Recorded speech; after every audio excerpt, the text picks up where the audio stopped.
दोस्तों आज के इस वीडियो के द्वारा हम ये सीखने वाले हैं कि MCB, MCCB, ELCB, RCCB, RCD, RCBO, MPCB और आइसोलेटर क्या होता है, इन सभी का फुल फॉर्म क्या है, कैसे काम करता है और कहाँ पे हमें कौन सा डिवाइस का इस्तेमाल करना होगा।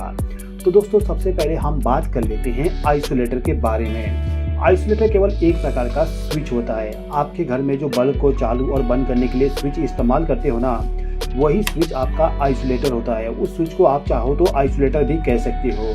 आइसोलेटर के द्वारा आपको किसी भी प्रकार का प्रोटेक्शन नहीं मिलेगा। केवल काम इसका यही होता है कि पावर सप्लाई को चालू करे और बंद करे। ओके, सेकेंड डिवाइस हमारा है एमसीबी। एमसीबी का फुल फॉर्म होता है मिनिएचर सर्किट ब्रेकर। एमसीबी का इस्तेमाल आपके घर में भी किया गया होगा। यदि आप देखोगे आपके घर का जो मेन डिस्ट्रीब्यूशन बोर्ड है तो वहाँ पे लगा होता है। अब ये जो एमसीबी है, इस एमसीबी का इस्तेमाल हम क्यों करते हैं एक बात समझिए। देखिए दोस्तों, जो हमारे घर में पावर सप्लाई आता है उस पावर सप्लाई में बहुत सारे इलेक्ट्रिकल फॉल्ट आते हैं। उन सभी फॉल्ट में से दो फॉल्ट ऐसे हैं जो बहुत ही ज़्यादा हमारे घरों में देखने को मिल जाता है। सबसे पहला होता है ओवरलोड और सेकंड होता है शॉर्ट सर्किट। तो ये जो दोनों फॉल्ट है, इन्हीं दोनों फॉल्ट के प्रोटेक्शन के लिए हम एमसीबी का इस्तेमाल करते हैं। दोस्तों आगे बढ़ने से पहले मैं आपको एक चीज़ और बताना चाहूँगा कि जो एमसीबी होता है और जो आइसोलेटर होता है, ये दोनों के दोनों देखने में एक जैसे होते हैं। जो आपका एमसीबी है उसी के जैसे ही आपका आइसोलेटर भी होता है। वैसे तो आइसोलेटर आपको बहुत सारे टाइप के मिल जाएंगे, लेकिन जो एमसीबी टाइप का आइसोलेटर होता है वो सेम टू सेम एमसीबी के जैसे ही दिखता है। यदि आप मार्केट में बाय करने जाते हो एमसीबी, तो दुकानदार क्या करता है कि आपको सस्ते में बेचने के चक्कर में आपको एमसीबी की जगह आइसोलेटर भी प्रोवाइड कर देता है। और यदि आप आइसोलेटर को आपके घर में लगा दोगे तो आपको किसी भी प्रकार का प्रोटेक्शन नहीं मिलेगा। आप स्क्रीन पे देख सकते हैं कि एमसीबी का सिंबल क्या होता है और आइसोलेटर का सिंबल क्या होता है। आप जब भी कभी एमसीबी को बाय करने जाओ तो उस समय एमसीबी के ऊपर में जो सिंबल बना होता है उसको देख लीजिएगा कि वो एमसीबी है कि नहीं है। ओके, अब इसके बाद में जो नेक्स्ट डिवाइस है वो है एमसीसीबी। एमसीसीबी का फुल फॉर्म होता है मॉड्यूल कैश सर्किट ब्रेकर। देखिए दोस्तों, जो एमसीबी होता है उस एमसीबी को यदि आप बाय करने जाओगे तो आपको एमसीबी केवल 63 एम्पियर तक मिलेगा। अभी के टाइम पे आपको 100 एम्पियर का भी एमसीबी मिल जाएगा, लेकिन पहले के टाइम पे 63 एम्पियर तक का ही एमसीबी मिलता था। अब यदि आपको इससे ज़्यादा रेटिंग वाली प्रोटेक्शन डिवाइस चाहिए तो उस कंडीशन में आपको एमसीसीबी बाय करना पड़ेगा। एमसीसीबी जो होता है वो भी आपको ओवरलोड और शॉर्ट सर्किट का प्रोटेक्शन प्रोवाइड करेगा।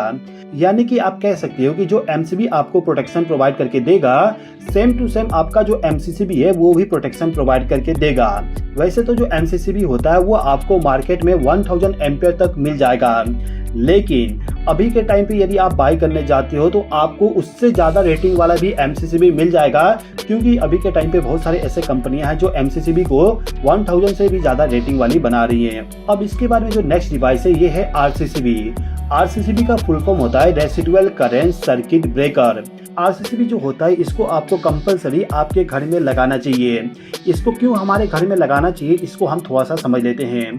यदि आपके घर में या फिर जो इलेक्ट्रिकल सर्किट है उसमें आपने आरसीसीबी को कनेक्ट करके रखे हो और उस कंडीशन में यदि आप जाके फेस सप्लाई को भी पकड़ लेते हो तो आपको इलेक्ट्रिक शॉक नहीं लगेगा।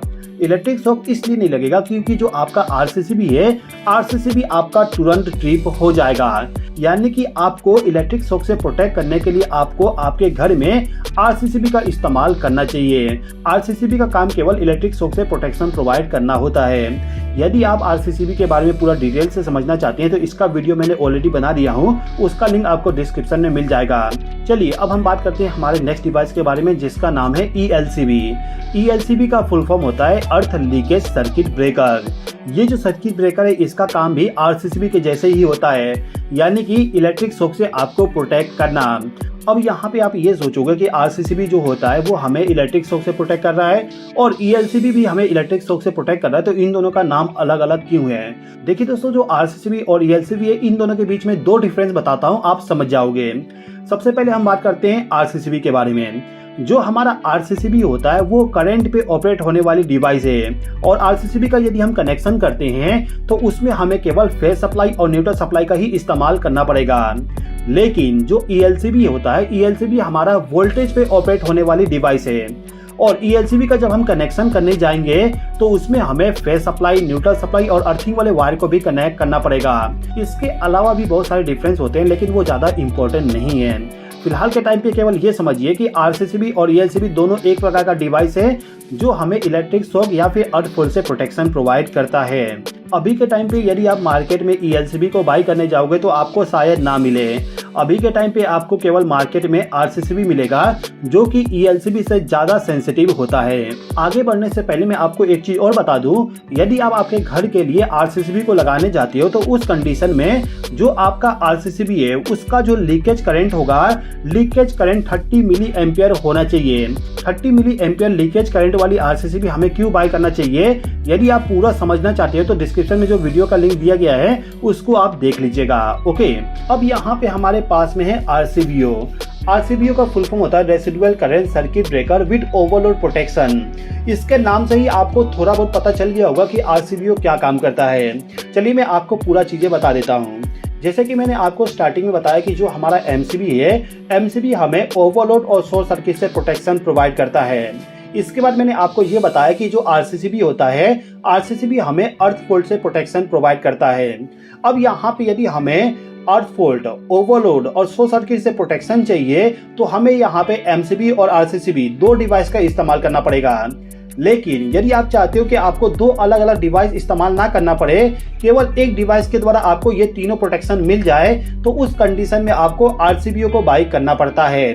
तो जो RCBO होता है इसके द्वारा हमें ओवरलोड, शॉर्ट सर्किट और अर्थ फॉल्ट से प्रोटेक्शन मिलता है। ओके, ये जो RCBO है इसको हम RCD के नाम से भी जानते हैं। बहुत सारे लोगों के माइंड में ये डाउट होता है कि जो RCBO है और जो RCD है ये दो अलग अलग डिवाइस है, लेकिन ऐसा नहीं है। ये जो RCBO है इसको ही हम RCD भी कहते हैं। ओके, अब इसके बारे में जो हमारे पास में आखिरी डिवाइस है ये है MPCB। MPCB का फुल फॉर्म होता है motor protection circuit breaker. Motor protection circuit breaker के नाम से ही आपको पता चल जाएगा कि ये एक ऐसा डिवाइस है जिसका इस्तेमाल मोटर के प्रोटेक्शन के लिए करेंगे।